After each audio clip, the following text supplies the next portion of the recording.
Section 8 housing is supposed to be a safety net to keep low-income families from falling into homelessness, but it's not meeting its full potential.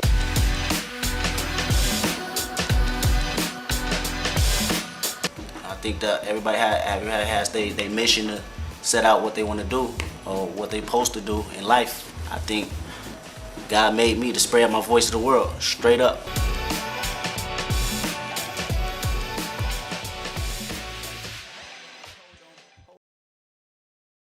Today is a day for mourning and remembering.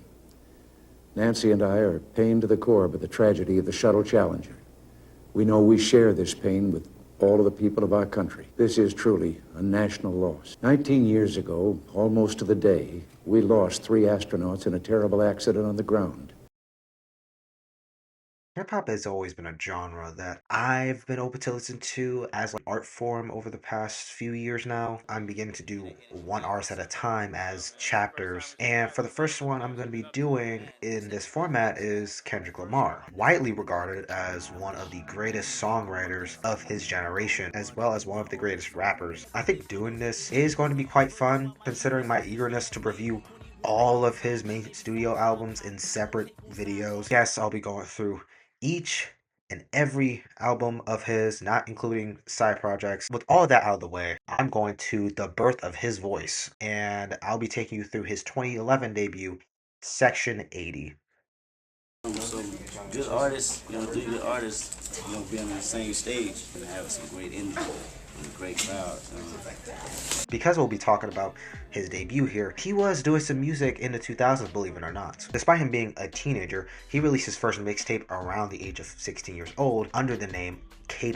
It got enough buzz locally that it got him signed with Top Dog Entertainment. From the mid to late 2000s, held a series of mixtapes, one being C4 in 2009 that was heavily influenced by Lil Wayne. As the decade concluded, he began to embrace his real name while releasing his final mixtape in 2010, Overly Dedicated. Now, it wasn't anything that was reinventing the wheel, but it was the first time he was catching serious attention from Dr. Dre, who invited Kendrick to work on the Detox sessions. The mixtape showcased a decent level of storytelling and introspection as well. Around 2011, he was beginning to earn respect within West Coast hip-hop circles. He became part of Black Hippie alongside J-Rock, Absol, and Schoolboy Q, toured as J-Rock's hype man, and was building a loyal underground fan base. For his debut, he said that he had spent about 4 months working on it by returning to that same studio where he was recording his mixtapes, Top Dog Studios. He spent roughly 3 months gathering his thoughts and writing the album. Kendrick wanted to tell the story of a generation, referencing Section 8 housing and the 1980s. Now, his goal was to explore how people born during the Reagan era inherited the consequences of the crack epidemic, systemic inequality, addiction, and broken families. He didn't want to sound like he was preaching. Instead, he wanted to write from the perspective of someone searching for answers. The mixing was done in part by Mixed by Ali, with some songs going through dozens of mixes before they felt right. It was revealed years later that much of the album was recorded with a broken microphone, but they had embraced the imperfections and worked around them in mix. Now, a lot was going into this, and Kendrick was really working his way up to get here. Now, was there a lead single? There was, and it was released on April 12th, 2011, nearly 3 months before the album's release on July 2nd that same year. Let's hear for what it is and what it's trying to do. Back to put you backstabbers back on your spinal bone. Okay, it doesn't sound commercial. That's fine, I guess. I mean, it also has production credits from J. Cole. Wait, what? Wait, you mean around this time, Friday Night Lights, J. Cole? Oh, that's right, he was on the come up around this time too. Oh, but with that out of the way, he sat through roughly 25 different mixes of the song before they got to like the final one. I mean, the song is pretty damn good. Yeah, the production isn't necessarily something to write home about, but I think the main focus is on Kendrick's lyrics. The title Having 3 Eyes represents heart, honor, and history. They all form a philosophy Kendrick described as a call for self-awareness, empowerment, and intellectual growth. It's about rejecting destructive cycles and thinking critically about the world around you. Lyrically, he pinpoints pinpoints some very political issues at large, such as police brutality and systemic racism. He also references black political figures such as MLK Jr. and Malcolm X, to name a few. The hook is probably my favorite part of the song because it sounds like a rally. Even Absol described it as a movement. At concerts, he would have his fans raise like 3 fingers in the air to represent, the movement's core values. Now, I think the song is good with the massive hits of hi-hats catching the center of attention throughout the song. I do like the background vocals on the hook and refrains. There's a little bit of like a glitchy sound effects faintly in the background with guitar licks from what I can hear. I also need to mention the music video for it. It has everything that, as far as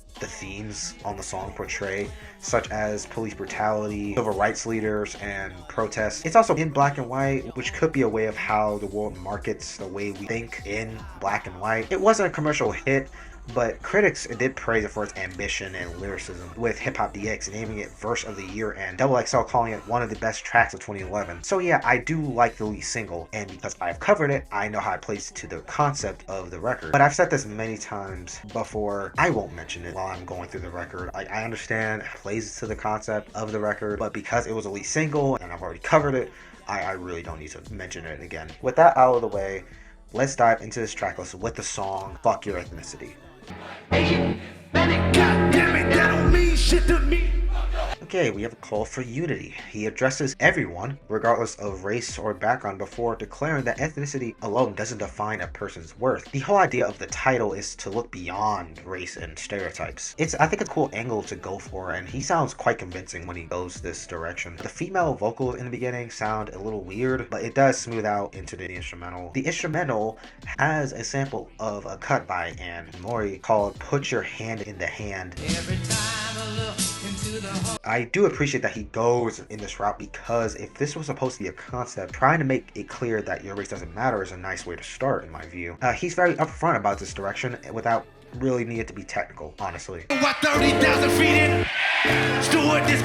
Okay, now Kendrick is letting us get to know about him more. It plays as a portrait of his mindset, believing in oneself, temptation, morality, and his hunger to become one of the greats in hip-hop. I love that he continuously bounces between swagger and introspection, meaning you can have fun and enjoy success while being aware of how quickly everything could disappear. He recalls a flight attendant complimenting his natural hair before imagining an absurd scenario that comments on racial stereotypes and public perception. His vocal performance sounds effortless because of how relaxed he sounds while consistently shifting to different flows and sounding playful too. I like how it plays into like letting us know him after letting us know that our ethnicity shouldn't matter. So yeah, it really is like a nice segue to that part of the record. I genuinely thought he was going to make this about the diagnosis itself, but it's not. He uses it as a way to explore a generation that copes with boredom and hopelessness through drugs, alcohol, and emotional numbness. The generation she's referring to is those born during the 1980s, who many grew up in the aftermath of the crack epidemic. One lyric that got my attention and was pretty awesome was this: "You know why we crack babies, because we born in the 80s." It connects to the album's title, which refers to the 1980s and its consequences of the Reagan era. The production is a nice change of pace, with the very dreamy. It was handled by Soundwave.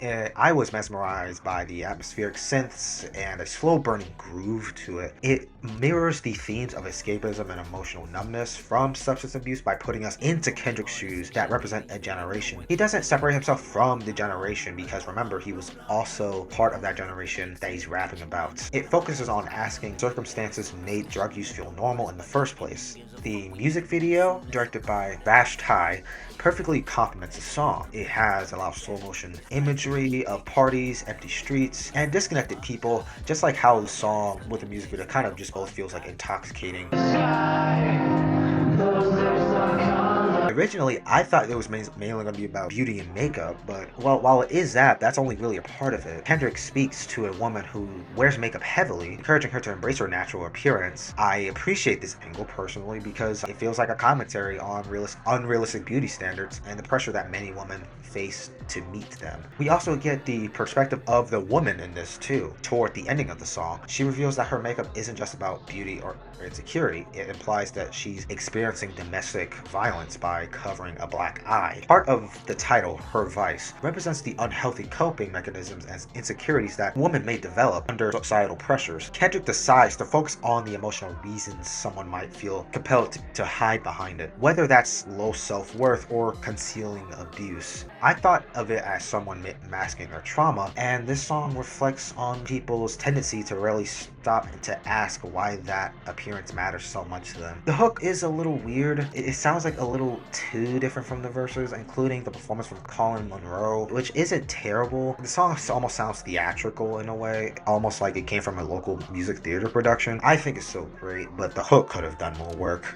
In the middle of the street, she be like, fuck them other niggas, cause I'm down. Okay, this follows the story of another character named Tammy, who discovers her boyfriend has cheated on her. I would say that it's about sexuality because Kendrick introduces another woman who had experienced the same betrayal, then would find solace in each other and begin a relationship, but it's not. He uses it to examine what repeated betrayal can do to a person's ability to trust people. The title, Her Evils, is the destructive behavior surrounding the characters, such as infidelity, revenge, distrust, and emotional wounds. This is a good attempt at storytelling. Hopefully he does this again in the future. The production leaves a lot to be desired. It does sound very abstract and electronic-like. It sounds the same throughout the entire song. It's like digital bubbles drowning me in the mix.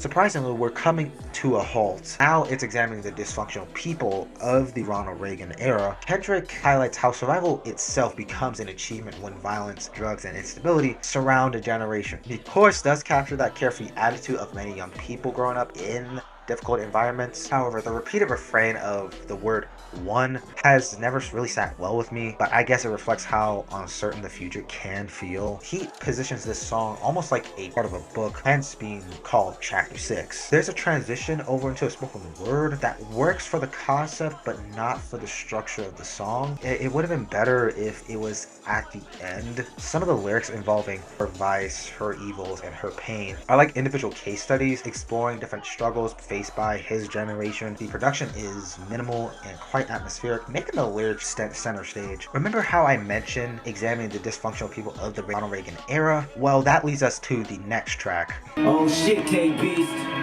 Oh shit, KB. Now we get a bigger picture of the generation Kendrick is part of. It argues that many of the issues that his generation faces can be traced back to Ronald Reagan's presidency. This has his evils in its title, now focusing on things that affected young men in his community, which included things like gang affiliation. Kendrick acknowledges that he grew up in the same environment and could have followed the same path. The production does go a little haywire, given the sudden switch over into vocal samples and Wu-Tang inspired interpolations. Those synth textures are weird. I still don't like the whoop-de-whoop refrain on the hook. There's also uncredited features from the likes of RZA, Ab-Soul, and Ash Riser. I don't mind their inclusion, but it's more about the song's message that keeps my attention rather than the features.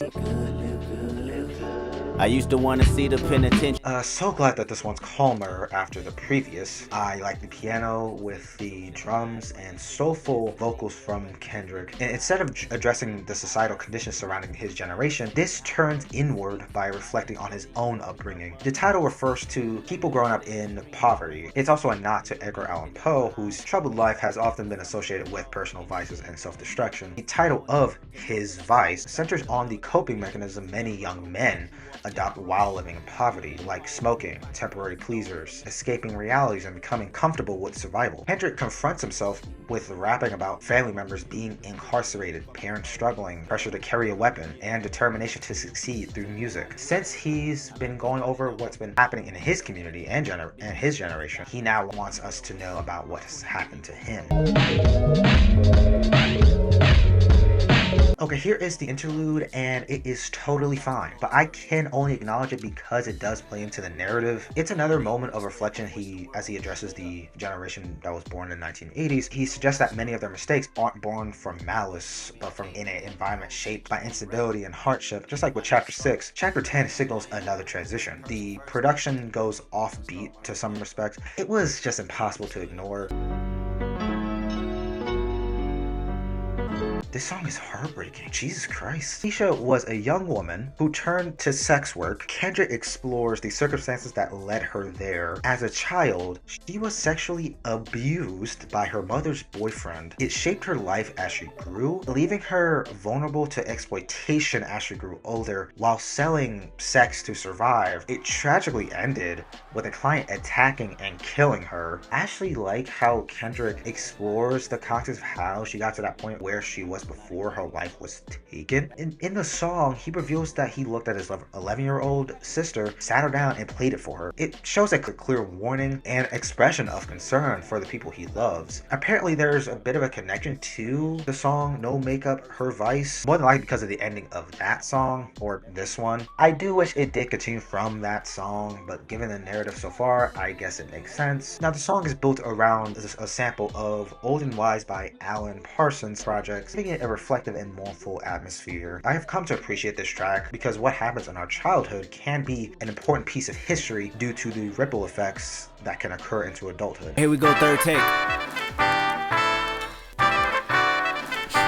Yes, I love this one. Please, more of this. That's not only because of the production, but it's also his best lyrical performance. The meaning of rigor mortis, it's flipped onto its head by claiming that no one else can compete with his overwhelming lyrical ability. One awesome line has gotta be this one. Don't ask for your favorite rapper.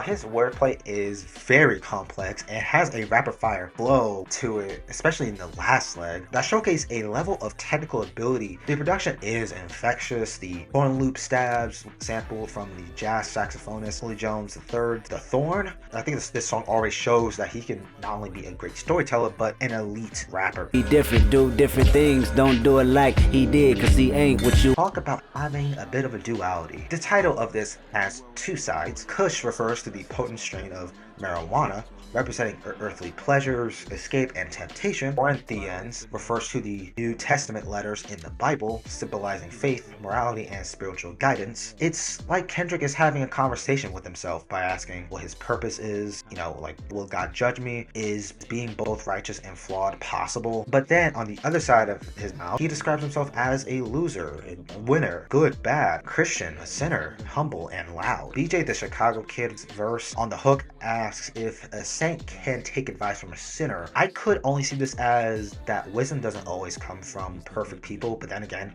no one is perfect. The production is a nice with gentle piano, ambient textures, and minimal drums. It's like the other tracks from earlier, serving as a personal meditation.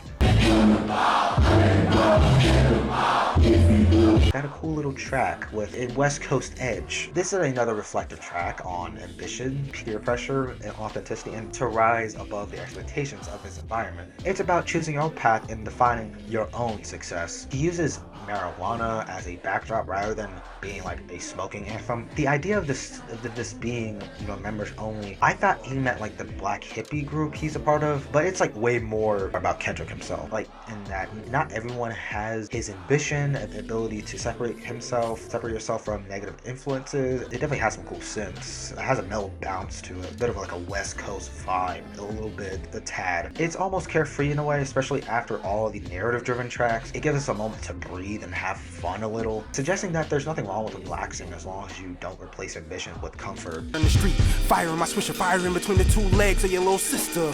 This is the last song I covered for this record, considering that the lead single was the closer and I've already covered it, and I say probably this fits as the closer a bit better than High Power. Named after fellow black hippie member Ab-Soul, this works as a philosophical conclusion of the entire record. Now Kendrick ties up every theme of the project. Ab-Soul starts with a stream of thoughts on things like police surveillance, unemployment, substance abuse, and growing up in the Reagan era. Kendrick begins to address a criticism he was receiving early in his career, asking like, why do you rap about money, women, clothes, God, and history all in the same breath? But he just answered back with, it was all part of the human experience, to which I agree. The sound of the song is, I say, one of the best on the record. It bursts with drums and jazz influences, and as it gradually grows into an expensive instrumental, the ending goes into what High Power was leaning towards, gathering around a campfire of sorts, that definitely sounds like one. Speaking to the listener and describing, you know, certain people as Section 80 babies. Wow, that was great for a debut.